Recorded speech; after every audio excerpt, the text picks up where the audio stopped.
moja ya dalili ambayo itakuonyesha wewe mwanamke kwamba una changamoto katika mfumo wako wa uzazi.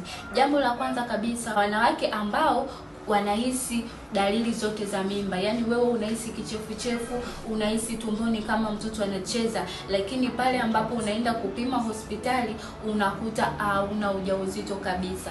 Huenda shida ni mvurugiko wa homoni au una changamoto katika via vyako vya uzazi, yani nikimaanisha maambukizi yanayojirudia mara kwa mara katika via vyako vya uzazi. Lakini pia inaweza ikawa changamoto ni katika upevushwaji wa mayai yako, yani mayai yako hayakomai huenda, au wakati mwingine changamoto inaweza ikawa kwa mwanaume wako mbegu zake hazina ubora wa kuweza kukufanya wewe mwanamke kuitwa mama au kushika ujauzito. Chukua namba yangu moja kwa moja nipigie kwa ajili ya tiba. Lakini pia kama ni mara yako ya kwanza unatazama video hii, share video hii kwa wanawake 5 ili nao wapate elimu katika hili.